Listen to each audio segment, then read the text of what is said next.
Ansel, bonjour. Bonjour. Merci donc de répondre à ce petit entretien de la Fondation d'études du Moyen-Orient. Je vous reçois aujourd'hui, donc vous êtes ancien officier français, vous êtes également chroniqueur de guerre, écrivain, et vous avez écrit particulièrement un dernier ouvrage qui a retenu mon attention, qui est La petite leçon sur la guerre, comment défendre la paix sans avoir à se battre. Sans avoir peur de se Sans battre. avoir peur de se battre, d'accord. Donc, quand on voit l'état du monde actuel, on se dit peut-être que nos dirigeants ont peut-être lu en diagonale votre livre. C'est pas très concluant parce que on a de la guerre un peu partout aujourd'hui. Les foyers de guerre sont nombreux. Et donc aujourd'hui, est-ce que c'est peut-être le prix de la paix qui est trop cher à payer pour qu'on n'arrive pas à stabiliser ce monde qui devient complètement ingérable d'une guerre à l'autre. Et on a Trump qui voulait un prix Nobel de la paix et qui s'attribue comme ça des lauriers de victoire. Quelle est votre analyse sur le sujet ? Ouais, Trump est une bonne entrée en matière, dit toute la journée, et je pense qu'il le croit sincèrement, qu'il est opposé à la guerre. Ouais. Avec cet argument d'ailleurs qui est assez étonnant, c'est la guerre c'est un bad business et c'est mauvais pour le business. Ouais, et comme c'est un affairiste, il estime qu'il ne faut pas faire la guerre.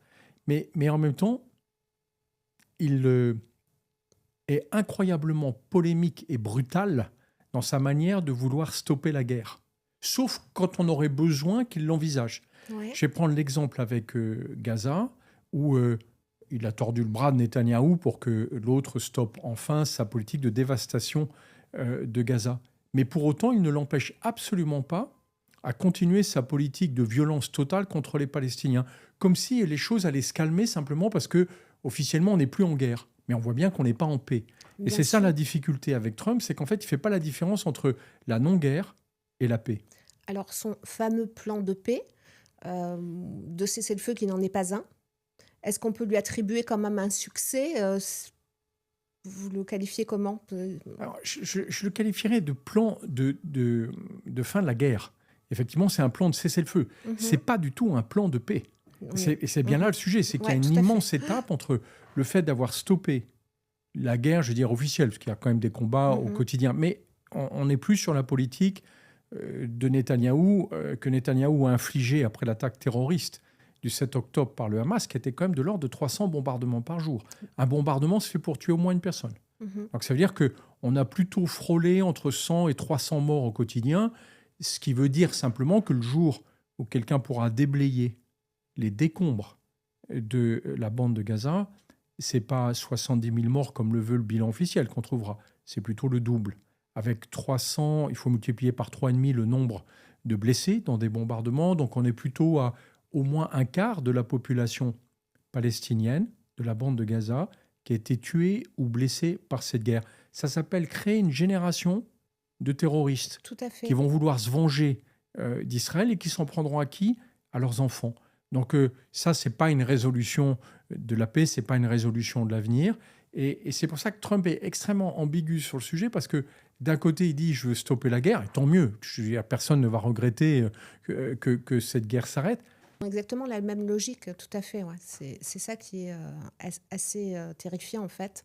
Mais l'un, on dit c'est un mouvement terroriste, et l'autre, on dit c'est une démocratie.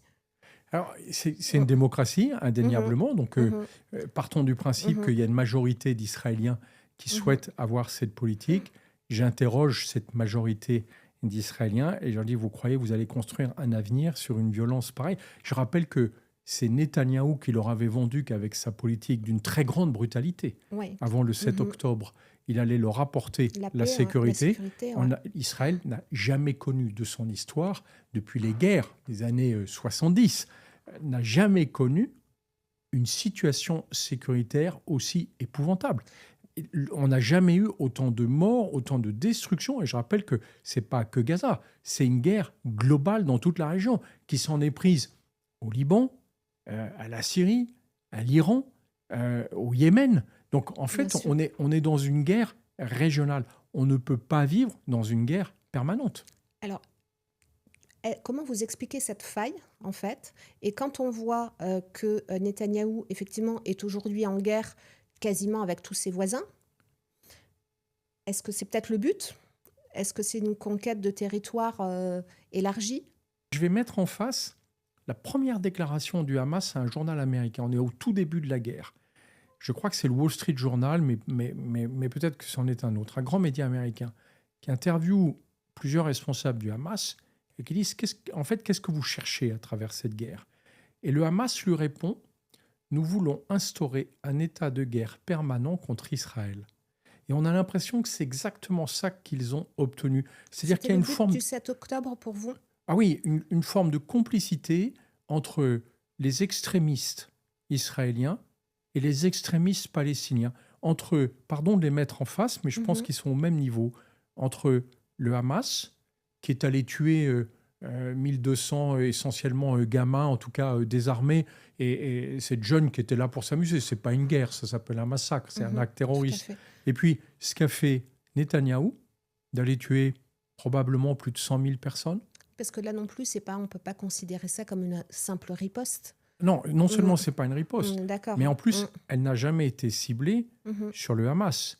C'est-à-dire que c'est Netanyahou qui porte cette confusion totale entre le Hamas, qui est une organisation terroriste, qui a jamais rassemblé plus de 30 000 miliciens, et la bande de Gaza, 2 100 000 habitants, qui ont été massacrés, affamés, terrorisés pendant 2 ans. Personne n'aurait reproché à Israël d'aller tuer les responsables du Hamas et ceux qui avaient dirigé cet attentat contre Israël.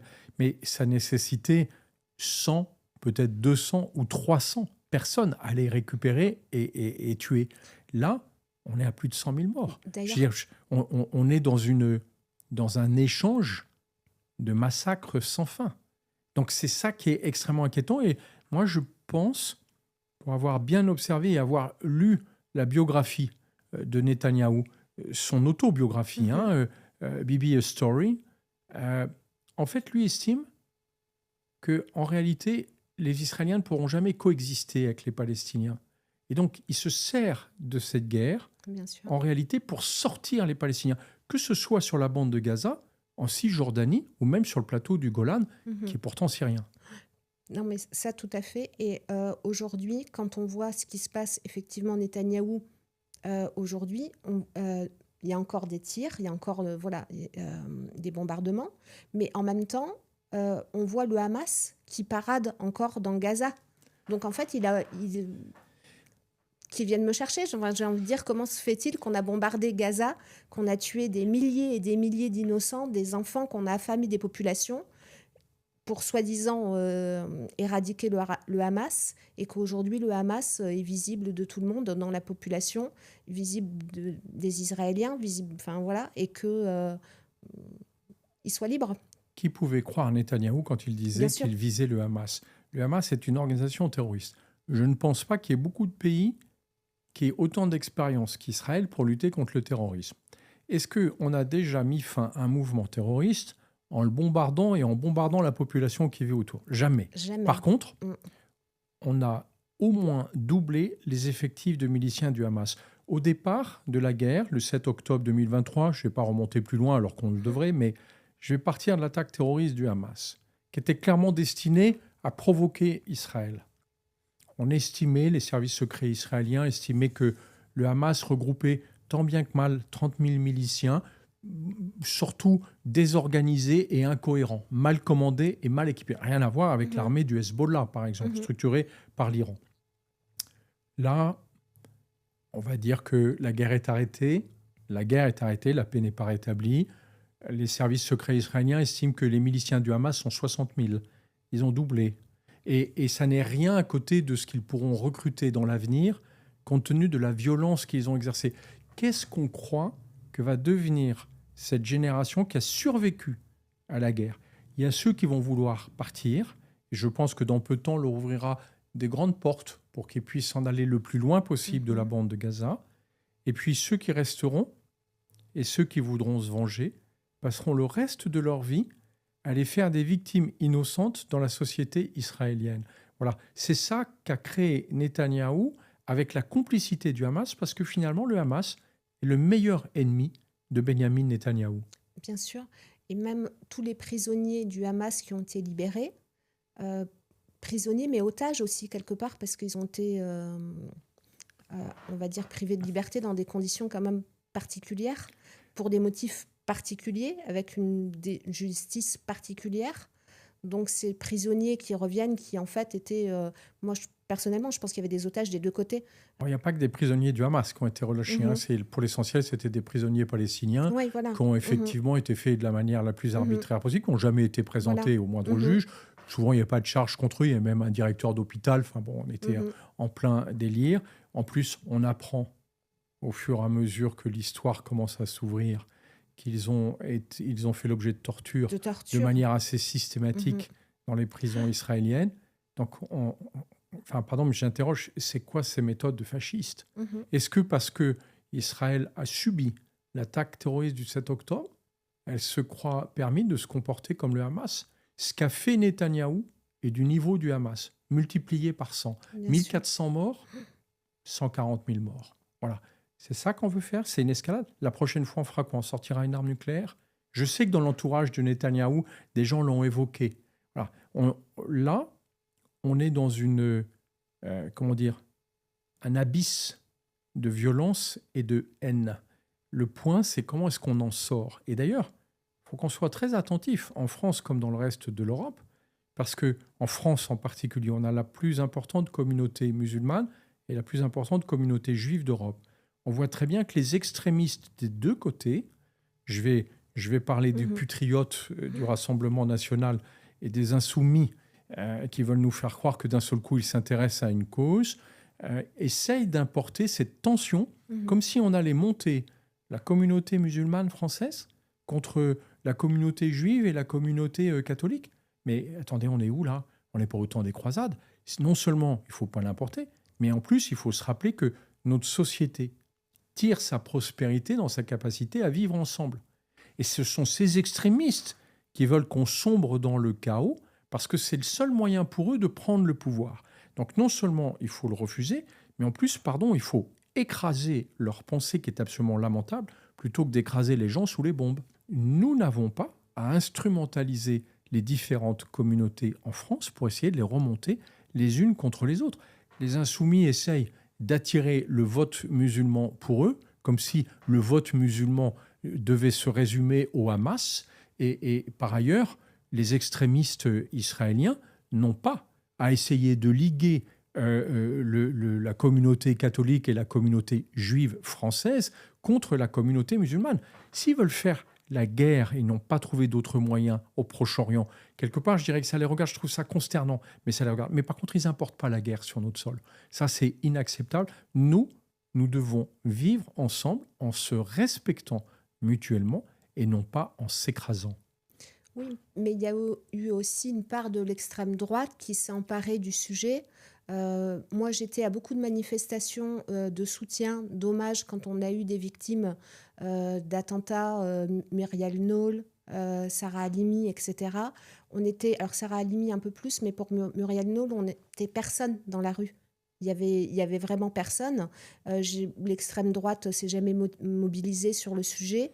Et puis tout à coup, justement, il y a eu aussi cette idée peut-être de dire on oppose les musulmans aux juifs et ça nous va bien en fait. Alors qu'ils n'ont jamais été... il y a quand même un antisémitisme du côté de l'extrême droite qui est l'extrême droite s'est trouvé un nouveau créneau qui consisterait à remonter une partie de la société française dans une croisade contre le monde musulman. Voilà. D'abord, c'est nier l'identité française, c'est nier sa tradition républicaine de vivre ensemble. Nous sommes censés, dans cette société, protéger toutes les croyances et surtout pas les opposer. Mais surtout, historiquement, il y a quelque chose d'inouï. C'est d'entendre une partie de la communauté juive croire que c'est l'extrême droite française qui va la protéger, alors que l'extrême droite française a été fondée par des anciens SS. Bien sûr.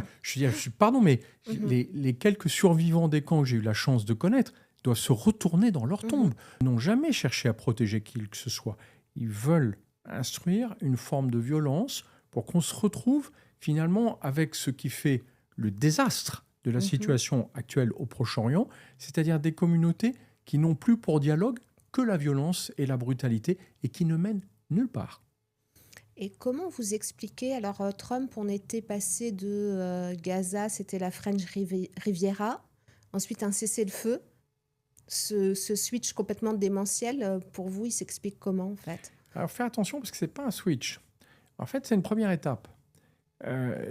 Trump souhaitait que cette guerre s'arrête par conviction personnelle, pas seulement pour essayer d'avoir le prix Nobel de la paix, mais aussi parce que je pense qu'il n'a pas abandonné une idée de captation du territoire, en tout cas des territoires palestiniens, par les Israéliens. Et on voit que tout en nous montrant de sa main gauche le fait qu'il a obtenu un arrêt des combats à Gaza, il laisse le champ totalement libre aux extrémistes israéliens. Je rappelle que le ministre de l'Intérieur, notamment, est un homme d'extrême droite. Tout à fait. Armer les colons et leur permettre d'aller tuer librement. En Cisjordanie, j'ai compté qu'il y avait, depuis le début de l'année, 44 enfants qui avaient été tués.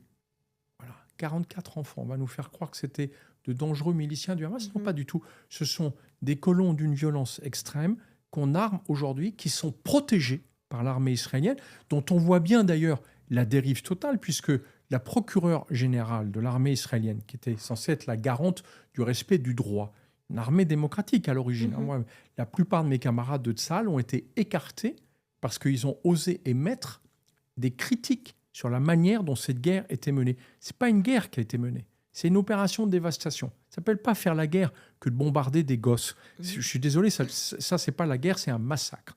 Et quand on voit que la procureure générale est mise en cause parce qu'elle a osé dénoncer des pratiques de torture dans des prisons par des unités qui ont été montées pour aller torturer les gens, pour les terroriser, on se dit mais quel renversement de situation. Ce sont encore une fois des méthodes de fascistes. Je n'utilise pas d'autres mots pour ne pas agresser mes camarades juifs, mais le comportement du gouvernement Netanyahou en Israël aujourd'hui est inacceptable. Je vais différencier cette situation de la guerre contre l'Iran. Donc il faut qu'on parle aussi, parce qu'au milieu, il y a eu cet épisode contre l'Iran. Iran qui a soutenu tous les pays, ou plutôt toutes les organisations, qui pourraient attaquer Israël. Iran dont on pense qu'elle a joué un rôle clé dans l'attaque terroriste du 7 octobre. Puisque je rappelle que l'attaque terroriste du 7 octobre n'était pas de la portée technique, militaire du Hamas. Et donc pour arriver à contourner tous les systèmes de capteurs et de commandement de l'armée israélienne, il fallait un niveau technologique et un niveau d'entraînement que n'avait pas le Hamas. Donc c'est un pays tiers qui lui a fourni. Moi personnellement, je pense que le déclenchement de cette opération a été souhaité par Moscou. Parce qu'on se rappelle qu'en octobre 2023, on était en pleine contre-offensive des Ukrainiens et que les Russes, à ce moment-là, avaient peur que leur ligne soit enfoncée, qu'ils tournent à la débâcle.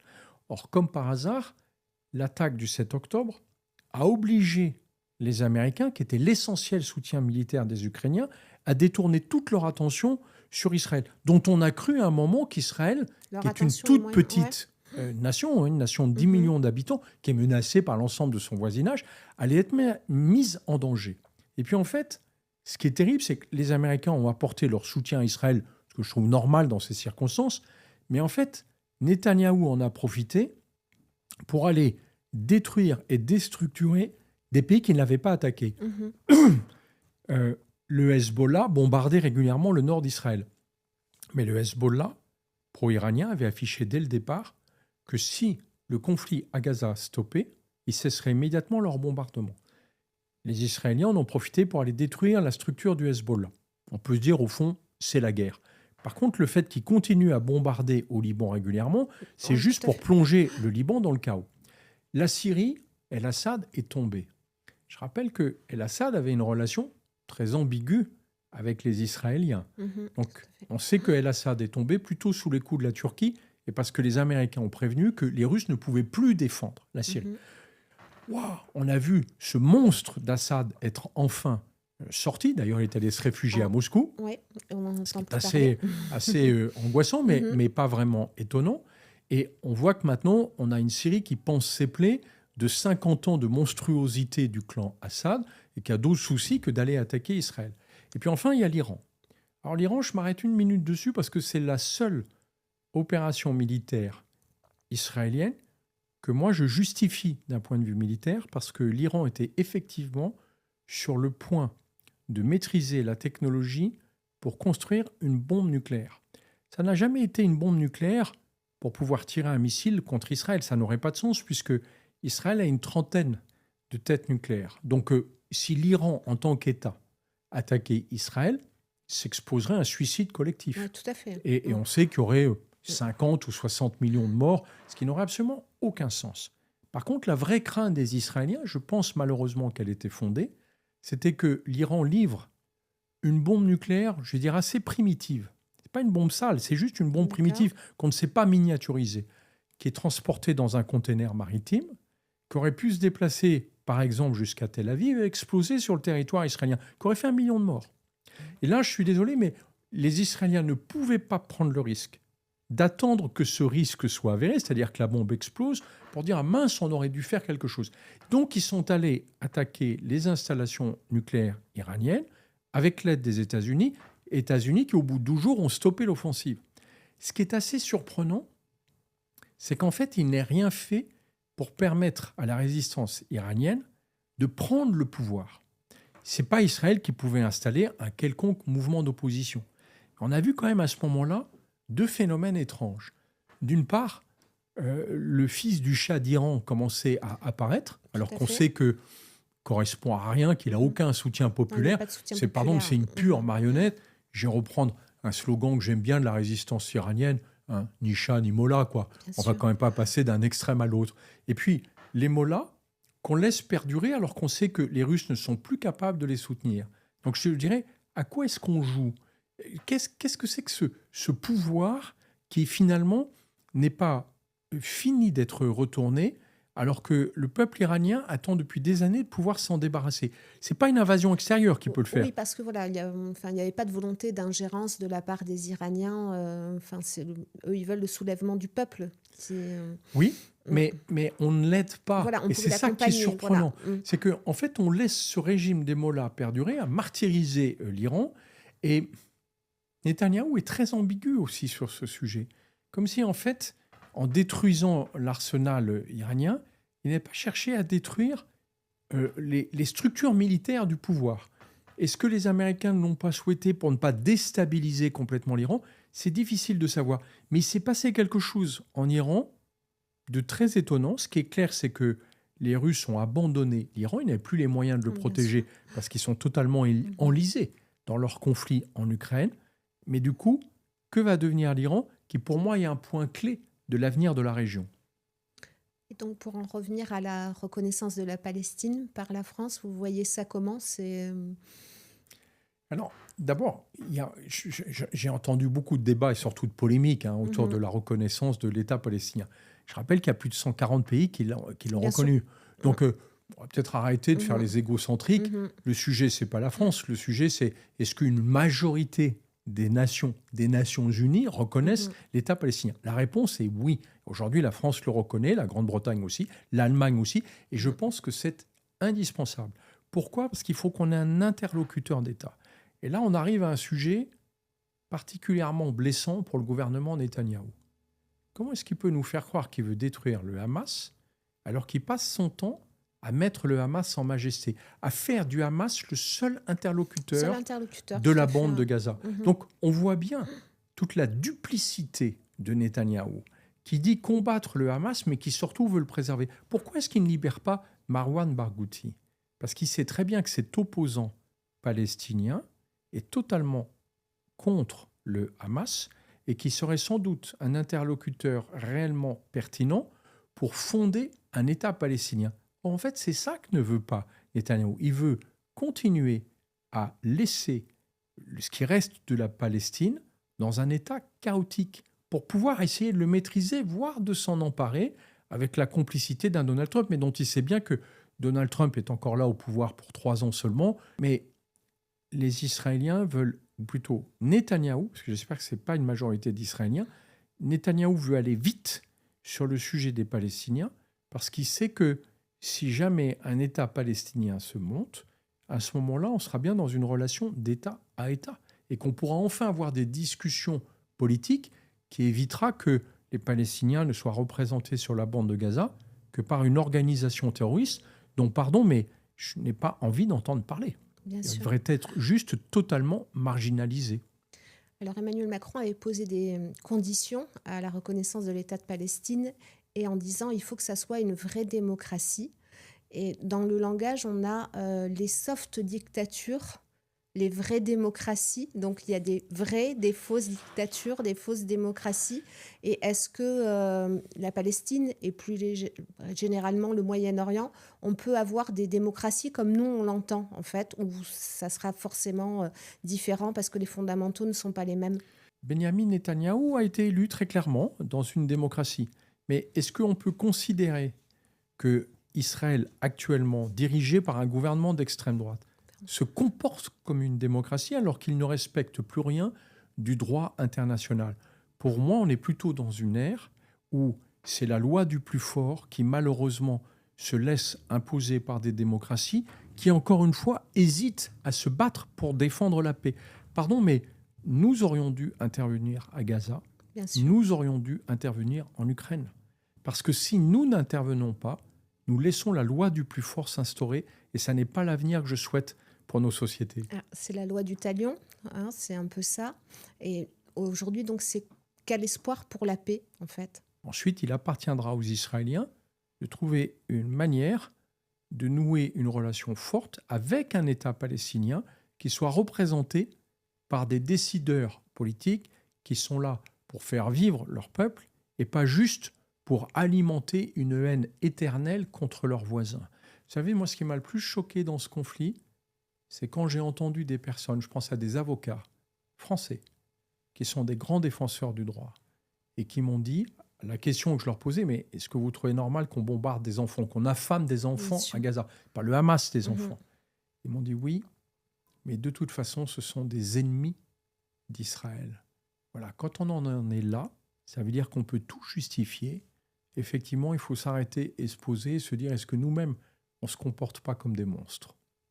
Mais il y avait déjà dans la société israélienne un comportement où les Palestiniens étaient déjà des ennemis, en fait, où il y a des métiers qui leur étaient refusés, des écoles qui leur étaient refusées. Alors, il ne fallait pas dire le mot apartheid parce que, comme il ne faut pas dire génocide, enfin, il y a toute une pas polémique là-dessus, mais si, quand même un peu. Mais est-ce qu'un génocide, c'est quand on laisse un massacre se passer et qu'à la fin, on compte les morts? Ou, enfin, on a déjà peut-être une idée de la chose. Donc, en fait, la question, c'est ça, c'était déjà ancré dans la société israélienne, cette notion d'ennemi. Oui, donc, c'est d'autant plus facile de laisser faire les massacres. Cette violence, mais qui à plusieurs reprises a été jugulée. Ce sont toujours des extrémistes, d'ailleurs, israéliens, qui ont mis fin à tous les espoirs de paix dans cette région. Je rappelle quand même, pour rétablir un équilibre, que le Hamas en particulier n'a pas brillé par son sens de la démocratie, qu'il a instauré un État fasciste sur la bande de Gaza et qu'il a flingué et torturé absolument tous ceux qui osaient s'opposer à son pouvoir. Donc ce n'est pas eux qui peuvent donner des leçons de démocratie à Israël, mais les extrémistes qui se sont emparés progressivement du pouvoir et qui ont vu dans le 7 octobre, je pense, une occasion d'essayer de régner. Je ne pense pas un instant, on sait aujourd'hui que les services de renseignement israéliens avaient informé le pouvoir de l'État hébreu de l'imminence d'une attaque venant du Hamas à Gaza. On sait que ça a été écarté par Netanyahou, je ne pense absolument pas par calcul, mais par médiocrité. Parce qu'en fait, il était persuadé que son armée ne voulait pas lui obéir et ne pas se concentrer sur la colonisation de la Cisjordanie. Donc il refusait que des moyens militaires soient détournés pour aller s'occuper de Gaza. On voit bien en plus l'incompétence de ce genre de dirigeants. Aujourd'hui, la question, c'est d'arriver vraiment à les sortir du pouvoir. Parce qu'ils sont extrêmement dangereux.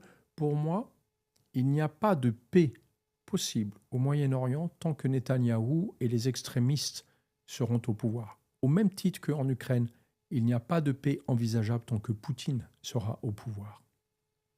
D'accord.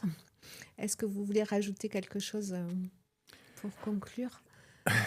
Peut-être un message à adresser plus à notre société, à la société française. c'est qu'on ne laisse pas ces extrémistes, que ce soit le Hamas du côté palestinien ou Netanyahou du côté israélien, importer leur volonté de violence et de haine dans notre société. Toute la richesse de notre société, c'est d'arriver à vivre ensemble. Ne laissons pas ces gens-là détruire notre capacité à vivre ensemble au nom de combats qu'ils mènent sans avenir et dont ils savent pertinemment. J'ai traversé 3 génocides dans ma vie. Je pense avoir assisté à ce qui sera probablement jugé être un 4e génocide. Ne laissons pas ça continuer. Merci beaucoup, Guillaume Ancel.